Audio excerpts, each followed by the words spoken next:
Welcome to Live Impact News. I'm Siobhan Riley. It is so great to be with you on this Sunday. The time right now is 7 o'clock, and we are going to be talking about Barber Scotia College.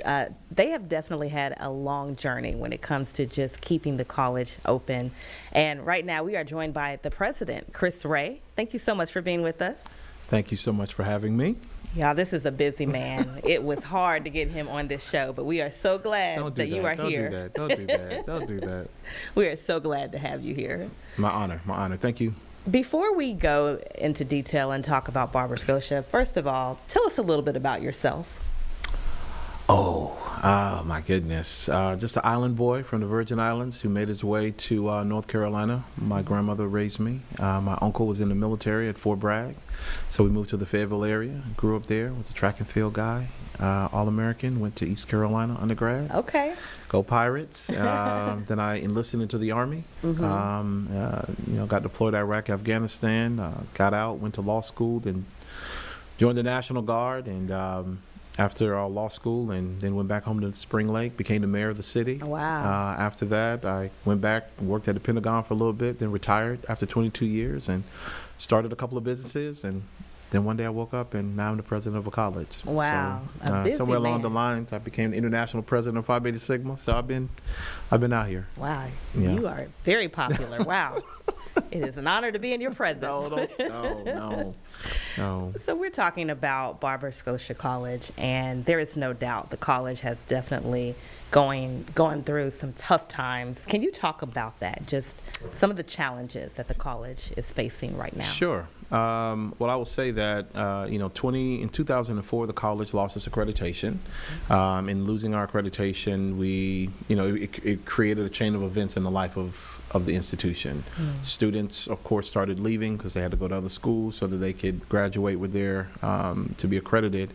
And for 22 years, the college has just, it's been slowly but surely limping along. The ironic thing is the college never closed. It's always had a student, always had students, a small population of students or a student. But in 2023, through just divine intervention, I ended up taking the reins of the college. And of course, when I took it over, we had owed the city of Concord. We owed the county of Cabarrus, we owed the state of North Carolina, and we owed the federal government. So Wow. the college was in debt. We were not on track for submitting our application for accreditation. And so the mood of the alumni, the mood of the community that really embraced Barber Scotia, it was a tough place. But you fast forward now, and we hit some bumps. I think, like anything else, I approached this job like an entrepreneur, and like any entrepreneur, you have your ups, you have your downs, and we we hit one of those speed bumps in January, but the community responded in an amazing way. The next thing you know, we raised almost $400,000 for the institution so that we could finish out our fiscal year, which ends the end of this month, and have resources in preparation for our submission for our application for accreditation, which, if all things go right, in the next 30 days, we should be submitting our application for accreditation. So we have come a long way, and that's on top of no longer owing the city, no longer owing the county of Cabarrus, and no longer owing the state of North Carolina. We're still working out with the federal government, but we're very confident in the direction that we're going right now. And some people would say, with all of those challenges, what would make you want to keep doing this work? I know a church member of mine from Raleigh who's really big on the college. She did say people thought she was crazy for wanting to just keep the school alive. What makes you want to keep doing Yeah, this work? I get that question a lot, and I think when I first took the job in 2023, a lot of folks said, "Hey, Chris, you have this, you had this great background, you had this great career. Why would you take on such a hard task?" And Barber Scotia College was the first institution founded in the South to educate black women. I'm going to just pause right there. Enough said. Wow. The first, before any other institution in the South.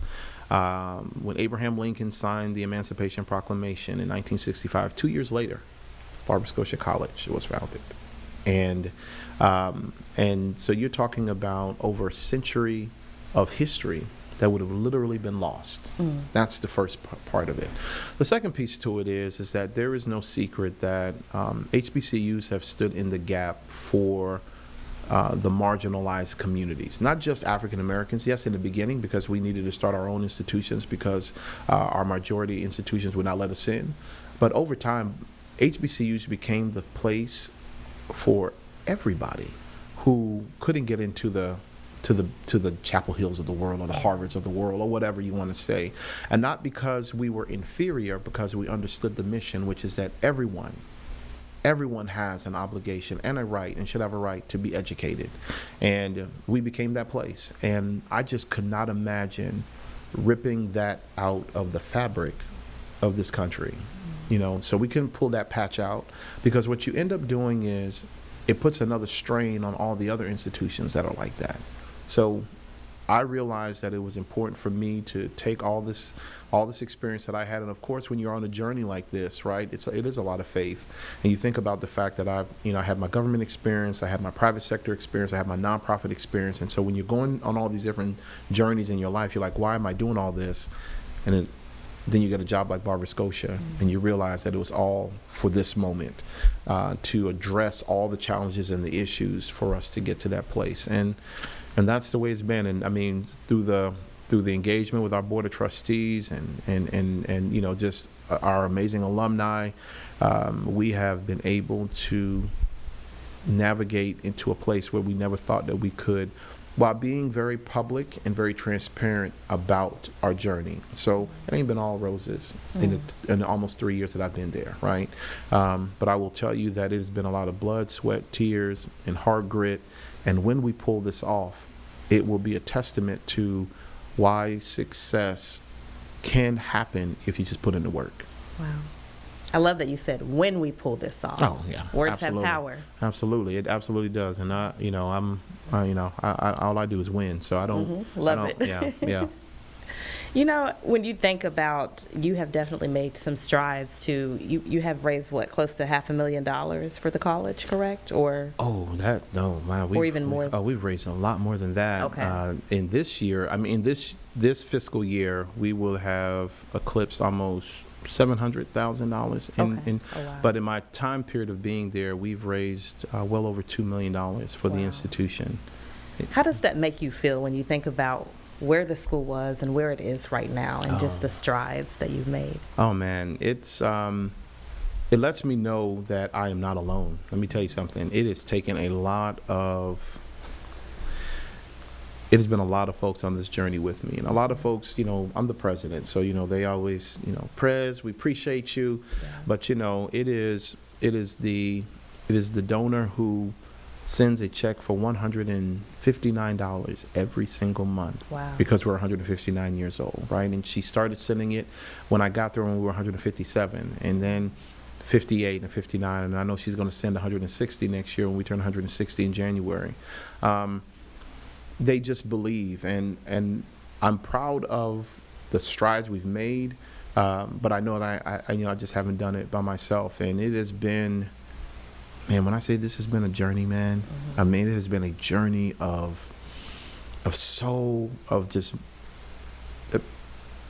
had to look into it's one of those, you have to look at yourself sometimes and just say, Lord, today I need the strength. Today I need direction, because, you feel the arrows coming in and out everywhere.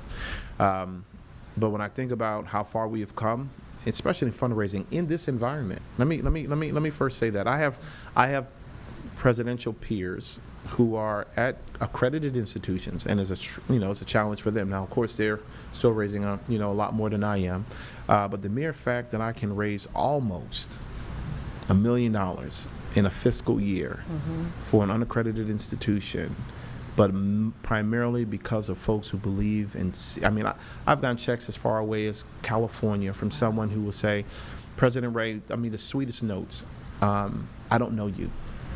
I see the work you're doing. Here goes my small contribution to help.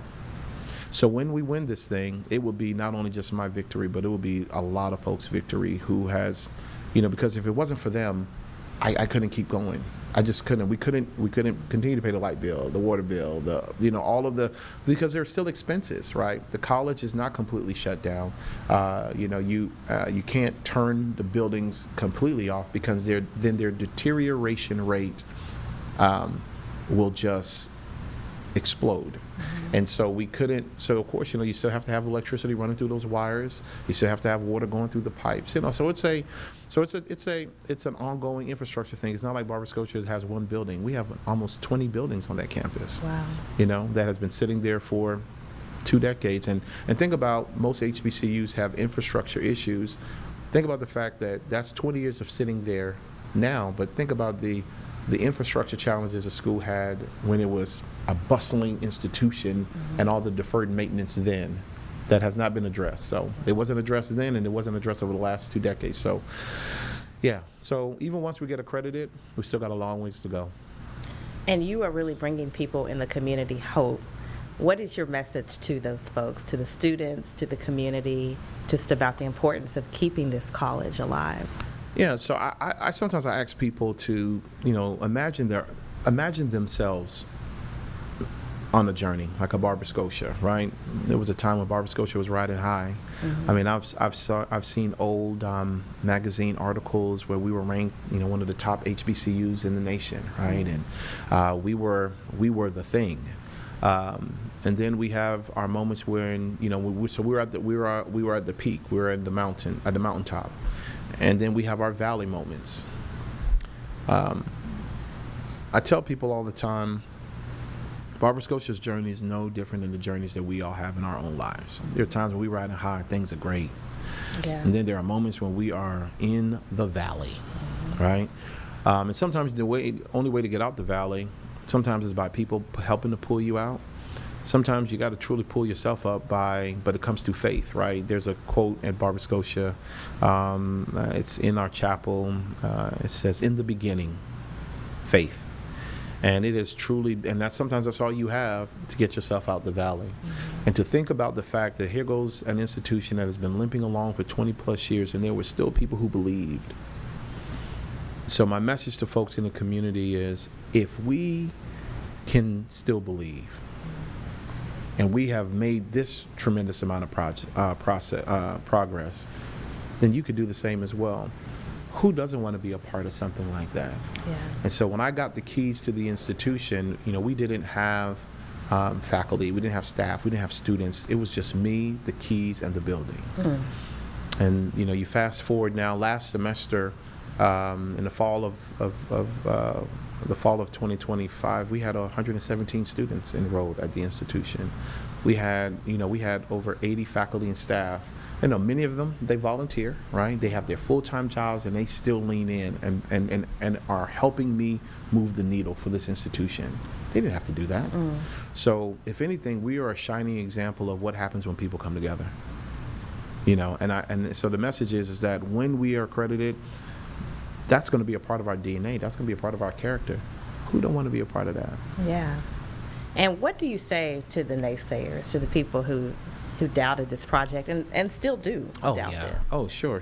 Yeah. I just, I don't, the level of success that I've had in my life has been not because I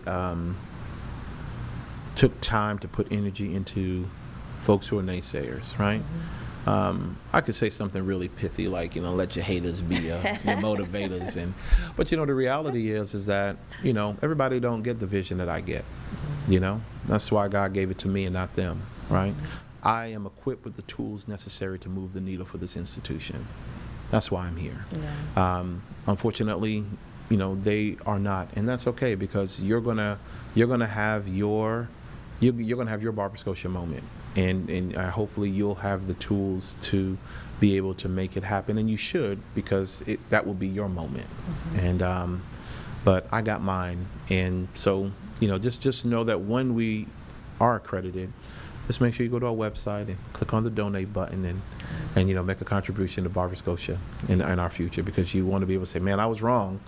And because I'm wrong, I want to make sure I invest in the future of the institution. That would be my ask, and that would be my statement to them. Yeah, and those donations are so important. Oh, I mean, there's no question about it. I mean, Yeah. it's, again, when you think about the business of an institution, right, tuition is the biggest revenue source for institutions, and tuition comes from students who get access to federal financial aid. So my students don't get access to federal aid because we're not accredited yet, so they're paying out of pocket. So we are raising money for scholarships for those individuals, or they have to pay out of pocket for now.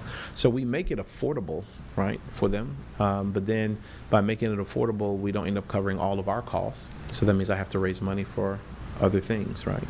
And so, but that's just where we are today.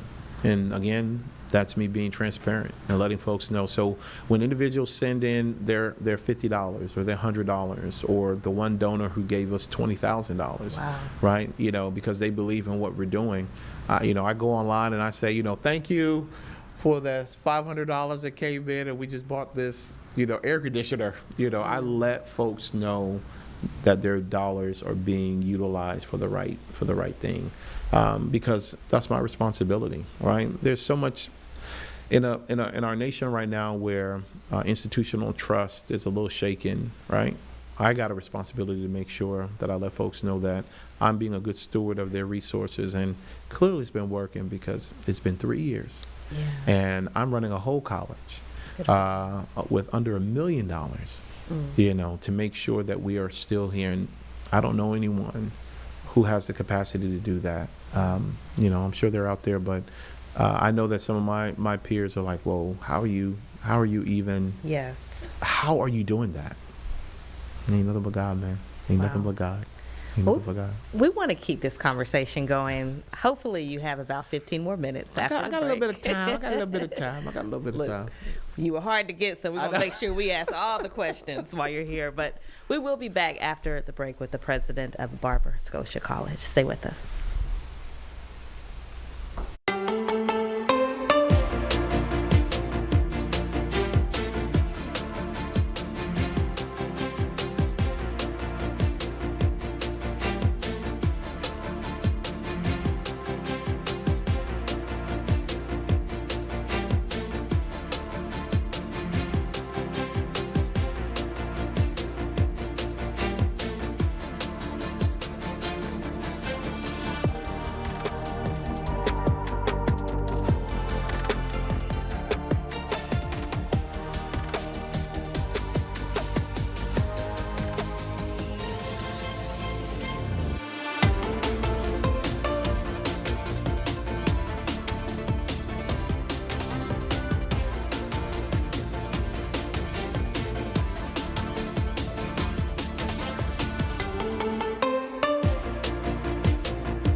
Welcome back to Live Impact News. I'm Siobhan Riley. The time right now is 7:19. So glad to have you with us on this Saturday. We've been talking to the president of Barber Scotia College, Chris Ray. A great conversation just about some of the challenges that the college is facing, but also some of the strides that the college is making too. So we want to welcome back Chris Ray to the show. Thank you again for being with us. I'm glad to be here since you told me I have to stay. So. We got about 10 more minutes, so we're Okay. going to get 10 more minutes out of you. But 10 more minutes. this has just been such a great conversation because you have been speaking about the college and just the history behind it that a lot of people don't know the history, and I know that you were telling us some of it. Is there anything else that you want people to know about Barber Scotia College that they may not know already? I mean, for those who don't know, who may be looking at this for the first time, when people always ask about, just the passionate side of why we're doing this, and is so. I mean, you have a Mary McLeod Bethune that came through Barber Scotia College, Wow. right? Someone who was transformational, and the values that she took with her when she left Barber Scotia. A lot of people don't know, of course, the famous, she founded Bethune-Cookman College, Mm-hmm. right? On their shield, it says for head, hand, and heart, Wow. right? At Barber Scotia, and of course Bethune-Cookman would have been founded after Scotia, which it was, but for us, that was written into the cornerstone of the first building that was built physically Wow. at Barber Scotia, for head, for hand, for heart. And so when you talk about values and who those women were, I mean, there are names who've been left on the cutting floor of history. My hope is that in time we will try to find a lot of those. I came across the first female pharmacist in the history of this nation. Wow. Graduated from Scotia Seminary at the time, is what it was called, Scotia. So you think about at the turn of the century, all those caliber of women that were pioneers or trailblazers Mm-hmm. are individuals who started at this institution. Man, that's Wow. you cannot you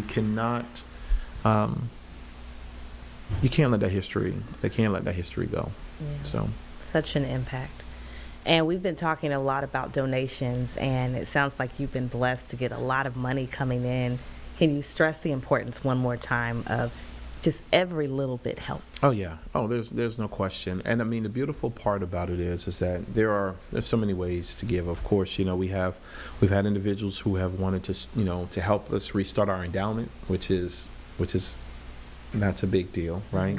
They're committing $25,000 and saying, hey, we're going to endow a scholarship in our name so that we can help the students, because we know the journey that you're on. To, like I said, there are folks who they send in $10 a month. They just do.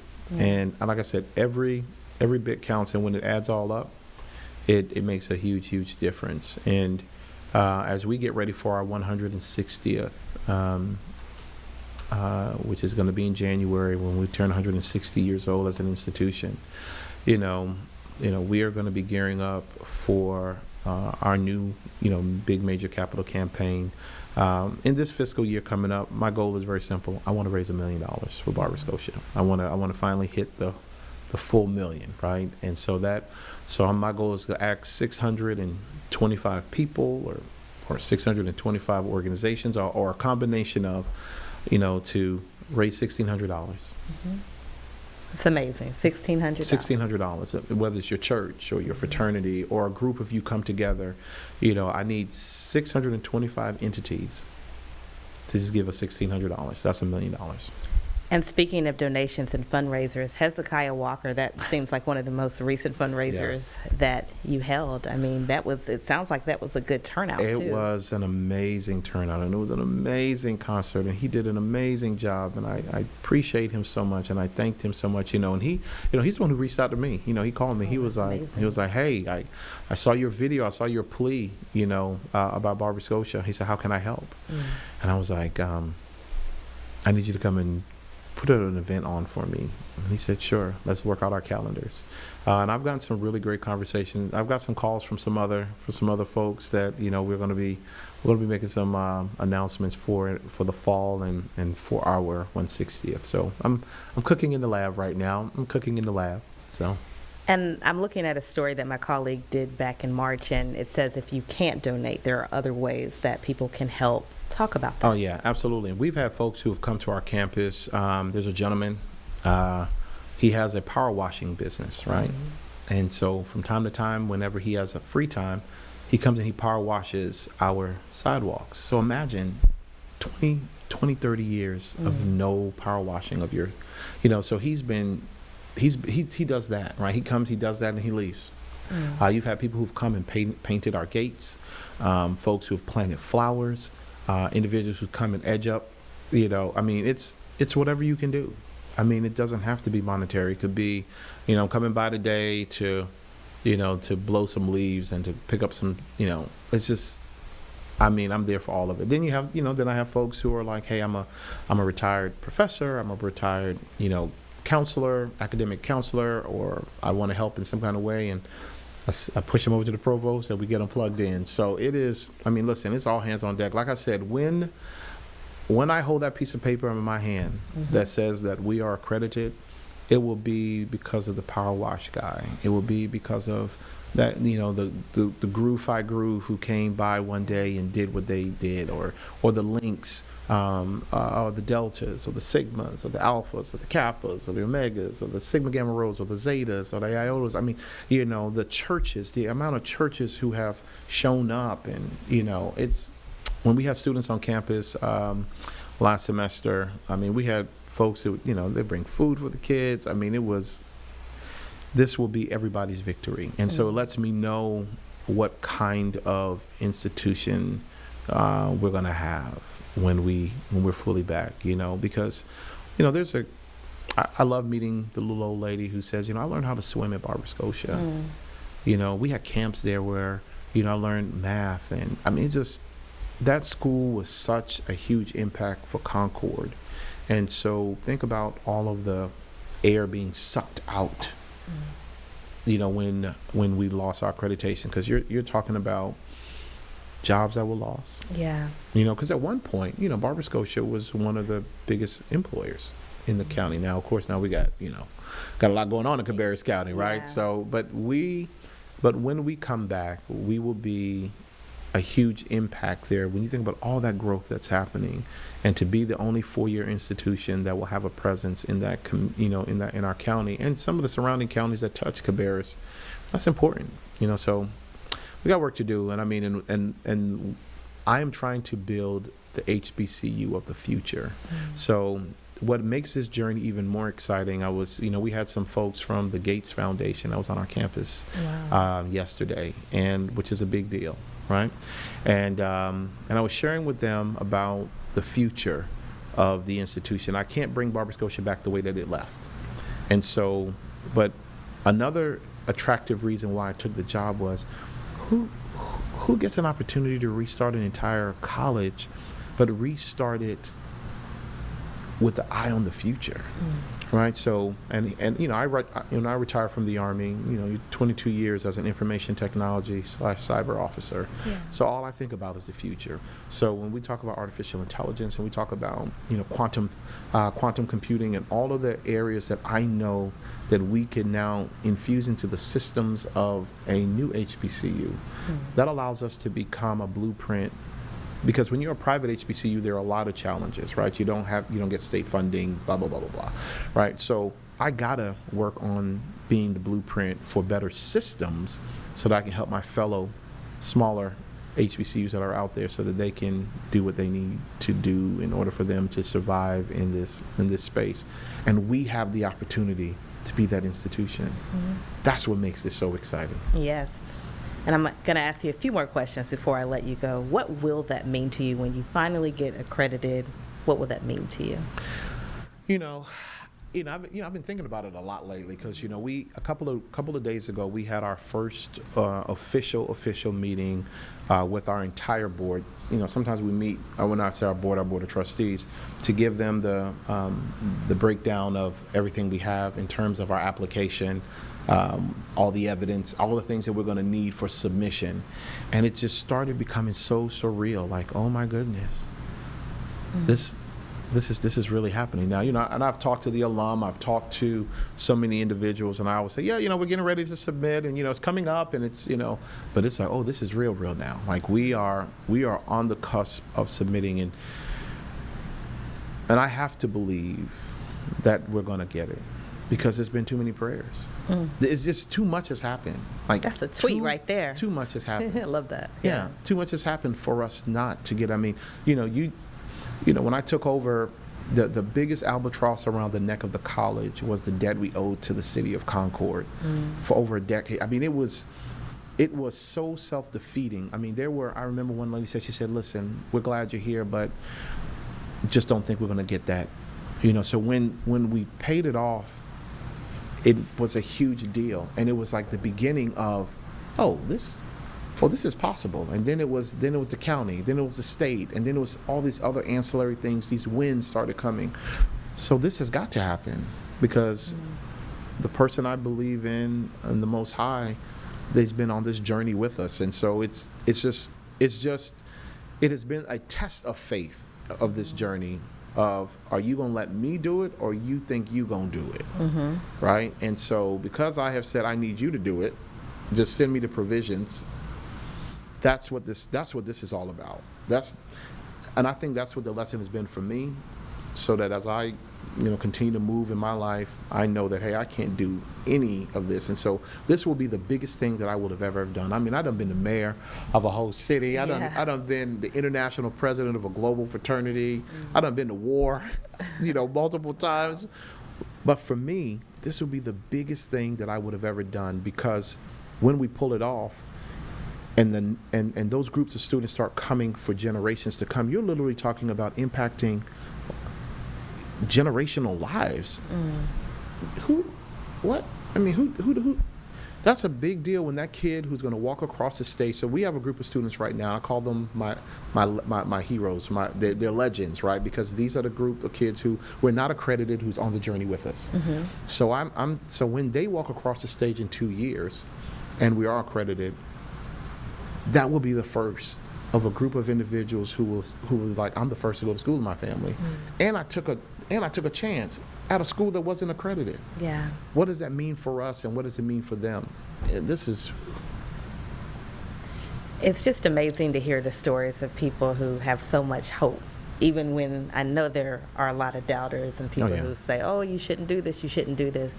Just your resilience and your hope really makes a huge impact. Any final thoughts before we let you go? Is there anything else you want to say or add? So I won't even say this isn't even about Barber Scotia. I think this is about anyone who's out there who has ever doubted themselves, or and realizing that there is a mountain in your life, right? And in that journey of that mountain, you don't be afraid to climb. Just one step at a time. And when you're climbing up the mountain, you're going to grab a rock that's going to pull out, and you're going to slip back down, and you may go down a couple meters. Keep climbing. And I want to believe at the end of the day, you're going to get to the top, all right? But it's going to be rough, man. It's going to be ragged. By the time you get to the top, your clothes going to be ripped. You're going to be a little bit bloodied. You're going to be bruised up, but you'll get there. But you got to keep climbing. And so in this journey with Barber Scotia, I've had some great days. I've had some horrible days, but I kept on climbing. And so my message to anyone out there is, in your life, man, you're going to have your Barber Scotia mountain. Just keep climbing. You'll get there. And when we get to the top of the mountain with this accreditation, it will be a testament to what is possible if you just believe. It's really a good reminder for all of our viewers that in life you go through obstacles, but you just keep going. I love that what you said. Don't be afraid. Don't be afraid. You can't be afraid. Fear has paralyzed a lot of folks. I could have been afraid to take this job because it wasn't prestigious enough. It wasn't resource. It didn't have the resources it needed for someone like me with my background and my credentials. I said, I don't know what this is, God, but I'm going to do it. Yeah. I'm going to have a little bit of faith. I kept on going, and here we are. It's kind of a reminder. My mom always says it just has to happen, right? It just has to happen. You're yep, right. Yep. And that's how I feel about this moment. Like, we have to get a credit. It has to happen, because God has shown up too much on this journey for it not to. And I mean that with everything inside of me. I mean, from the first prayer that I made when I was like, hey, I need an English professor And within a day, there was someone who knocked on the door of the school and was like, hey, I just moved to the area. I'm a retired English professor. I'm just here to help. Wow. It was from that moment I knew, oh, this is about to be a whole journey right here. It's about to be a ride. And I have tons of stories like that. Everything that I've ever prayed for that college shows up at the front door. Wow. So keep going, man. Just keep climbing. Keep climbing. But you can't do it by yourself. Chris Ray, the president of Barber Scotia College. We appreciate you being with us today and just looking forward to hearing about the success. Please let us know Yes, ma'am. as you get Absolutely. updates and putting in the amount of work that you're putting in. There's no way you cannot see the fruits of your labor. Thank you. And you're already seeing the fruits. So thank you again, Mr. Ray, for your time. We appreciate you being with us. Coming up after the break, we're going to switch gears and we're going to tell you about an unfortunate fire that happened in Salisbury and left dozens of people without a home. Stay with us. We'll be back after the break.